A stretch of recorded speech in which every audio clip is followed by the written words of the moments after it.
Hi guys, welcome back to the coding lecture brought to you by Newton School.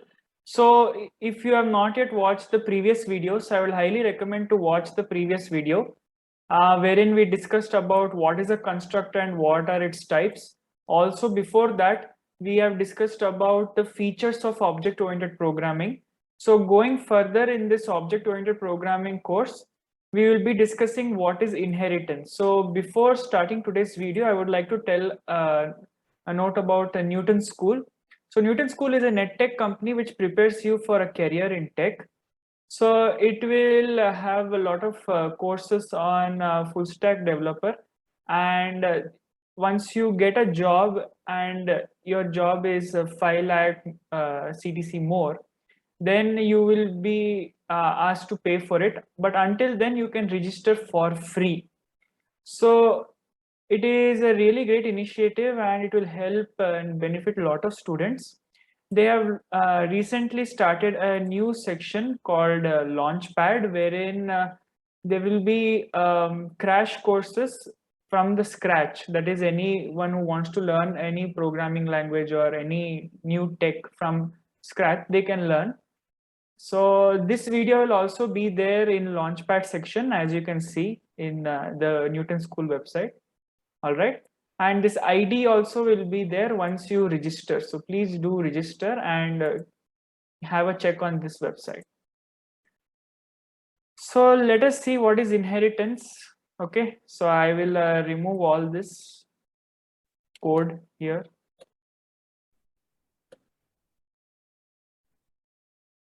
So inheritance is a very important feature of object-oriented programming. It basically helps in reusability of code. It basically means that a class can, object of a class can inherit the properties of object of another class. And this property of inheritance is widely used in object-oriented programming because OOPS is for real-world problems. For example, see, you might be a college student, right? And you might be belonging to a particular department, but you might have friends who are belonging to different department, but there will be some common things in both of you. Maybe you all will have a roll number, you all will you have to report to placement cell, or you all will have the same global electives to choose from. So those kind of things will be there. So when there are common things and you don't want to write the code again and again for those uh, common things, then you can use the concept of inheritance. Suppose there is a car and for a window, for its engine, for its door, you need to do some maintenance or anything. But all these things are related to one particular entity, which is car. So all these things have one thing common, that they belong to a particular car and there'll be some characteristics involved, right? So what I'm trying to say is inheritance will be used in daily life, and because OOPS is for real world problem solving, inheritance is actually a must to learn. Okay. With inheritance, there is also another concept called access specifiers. That is public, private, protected. Which mode can you access the data and the methods? So that we'll discuss in another video. Let us take basic introduction to inheritance. So first type of inheritance is a single inheritance. All right. So single inheritance is when a class inherits from one class, that's all. For example, let us say there is a class A and sorry for that. Let us say there is a class A, all right? And this class is going to inherit, this class is going to be the base class, and there is a class B which is going to inherit from class A. So this class A is called a base, or you can say parent class.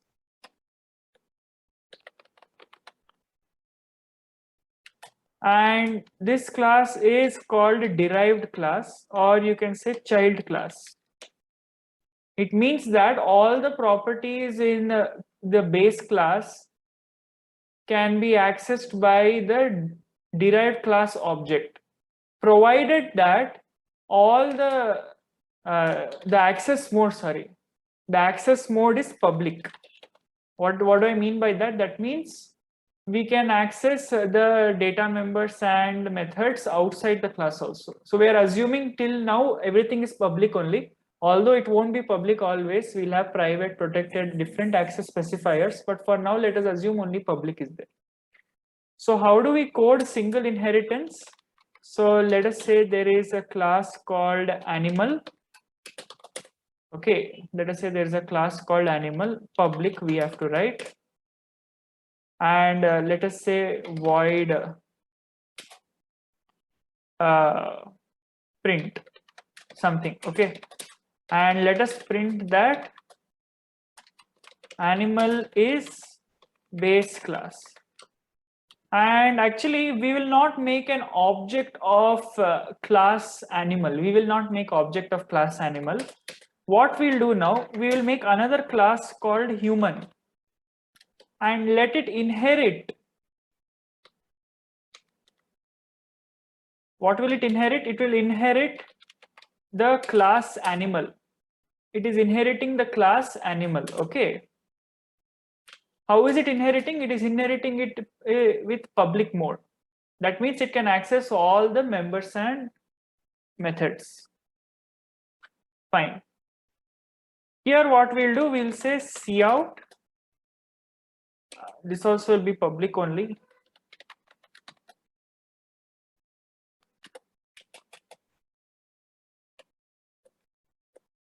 Okay. Actually, let me not even put it in let me not even put it in a function. Let me just keep it like that. All right. And I'll say cout here.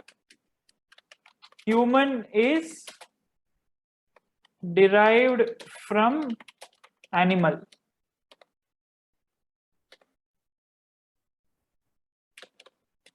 Now what I'll do, I'll make an object of class human. That's all. Let us see what happens.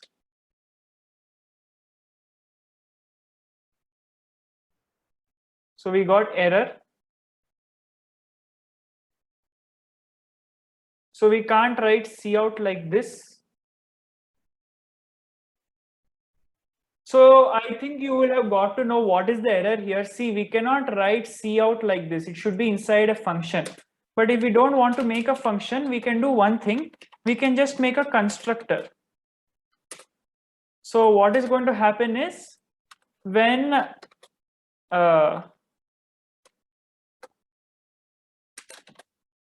the object of this class human will be created, then this function will automatically be invoked. So I'll show you that. I'll make this constructor also. Now let us see if we still get error. So see here, we are getting the answer. I'll just put an end line here. So see here, we just made an object of what? Of class human. So when you made an object of class human, so now it is going to inherit whatever is in class animal. So this constructor will be invoked, which will print this statement. It is going to print this statement, and then it is going to print this statement also. So see here, what is the order of execution of the statements? Animal is base class. So whatever is in base class, that will be executed first. Then whatever is there in the derived class, that will be executed after base class. Okay. So single inheritance is this. There will be a base class and a derived class will be inheriting all the properties. Now let us see what is multi-level inheritance. Multi-level inheritance. Now multi-level inheritance similar to our single inheritance. So here what happens? There will be a class. There will be a class. See here, this is a class C. This is inheriting from a class which is itself inheriting from another class. Class B is inheriting from class A, but class C is inheriting from class B. So this is multi-level inheritance. So how we can show multi-level inheritance is like this. So there is class human which is inheriting from animal. Then I will say class child, right, which will inherit from human. And I'll copy the same thing here. And I'll make it as class child. And I'll say child is derived from human. So you might be thinking, what is the syntax of inheritance? It is nothing but class name, then name of the class, then colon, then access specifier, how you want it to be inherited. What is the mode, public, private, or protected? For now, everything we are taking public only. Then name of the base class or name of the class where it is inheriting from. So child is inheriting from human, right? That is what we are doing here. So now what we'll do, now we'll make like, we'll make a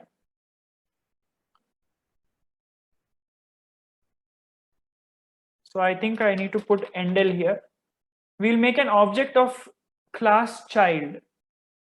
And what will be printed? Maybe I should put it here, sorry.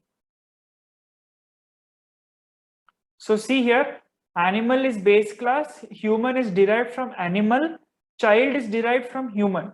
So this is multi-level inheritance. Okay, this is basic. So this is just an introductory video to inheritance. Later on, we'll be solving more problems where we'll be adding data members and other parameters also. And we'll be solving those problems which will be asked in interviews and all that. So this is just an introductory video. So this is multi-level inheritance. Next will be what? Next is multiple inheritance. What is multiple inheritance? So when a class will be inheriting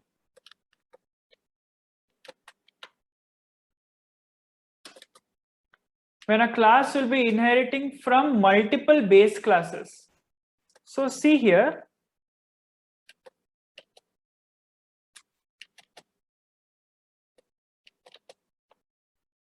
I guess I'll increase the size. So if you can see here, this was multi-level inheritance where class C inherited from class B and class B inherited from a class A.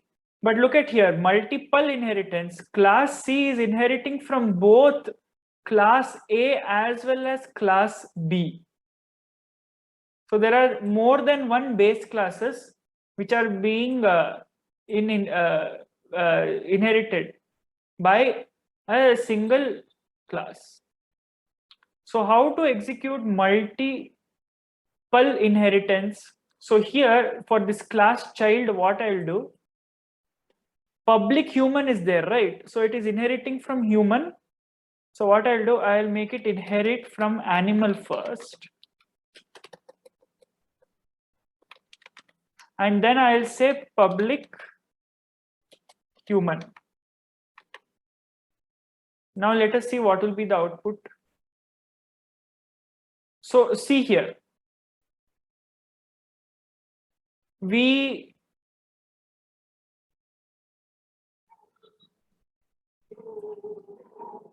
made a class child which is inheriting from multiple base classes. It is inheriting from animal as well as human.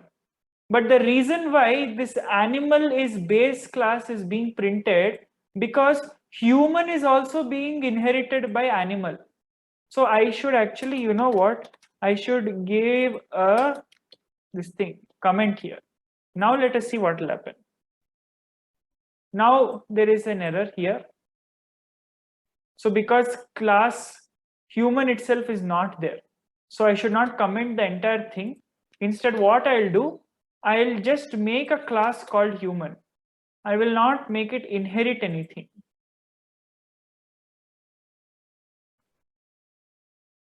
And here also I'll change the statement human class.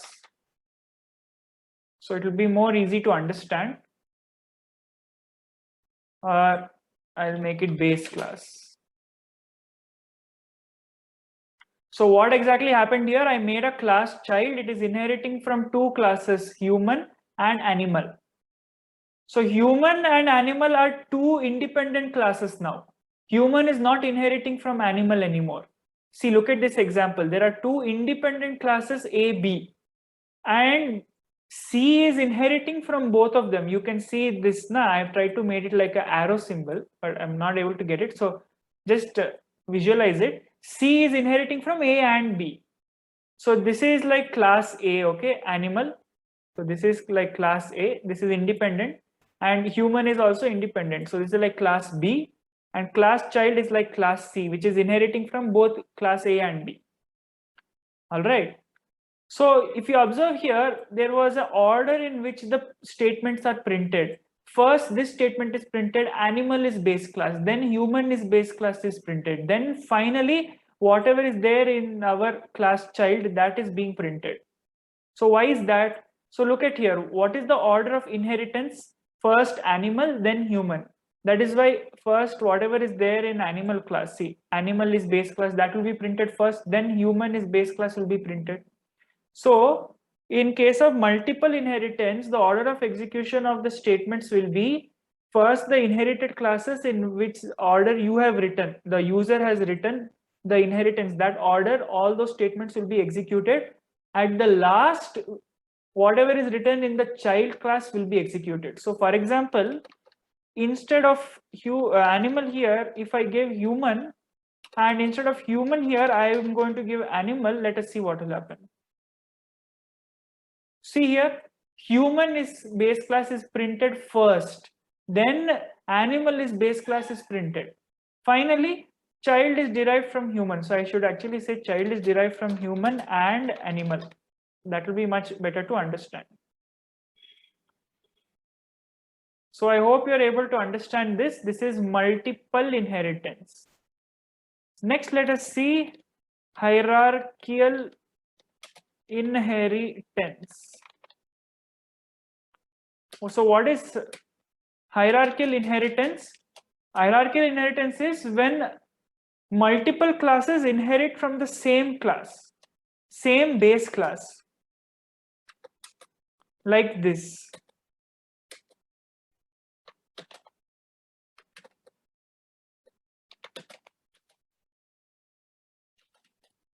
See, there is a base class A and there are two subclasses BC and BC, they are called subclasses, right? So BC can also now be a part of inheritance. That is, now actually forget that for now, let us see that later.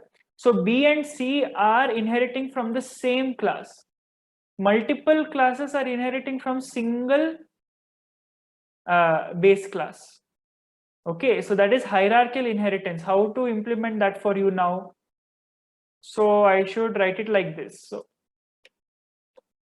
So let us say class child is being inherited from class animal, and class human is also inheriting from class animal. So look what I've done here. There is one base class and there are two different subclasses or two different derived classes which are inheriting from single base class. See, human is inheriting from animal as well as child. Now what is going to happen if I run? So animal is base class is being printed. Then child is derived from human. So I should actually write here child is derived from animal. So only two statements are being printed now. This third statement is not at all being printed because see, human and animal are no more related. Sorry, human and child are no more related. Human class is not related to child class, but both of them are inheriting from animal. That means instead of making an object of child class, if I make a class, if I make an object of class human, see, human is base class, animal is base class and human is deriving, I should say.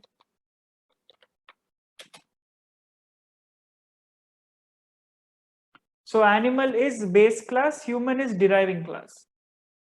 And now this child is derived from animal is not written. Why? Because they're independent. I made an object of class human only. So this is hierarchical inheritance. Fine. Now next is actually a very special kind, but not that important actually. It is called a hybrid inheritance. Hybrid inheritance is combination of this hierarchical multi-level. So it can be any type. Meaning like, something like this. Okay, so B is inheriting from A, and then there can be, sorry for that, then C and D can inherit from B, right? So something like this.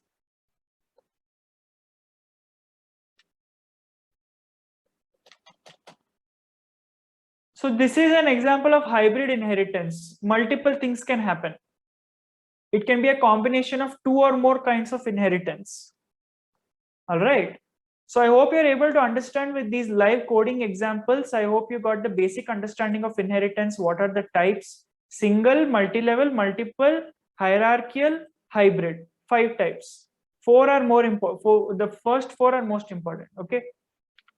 So in this video, that's all. In the next video, I'll be talking more about access specifiers and other stuff. So until the next video, please practice all this and watch all the other videos. Please share the channel with all your friends. Subscribe to the channel. Hit the like button. It will really help the algorithm.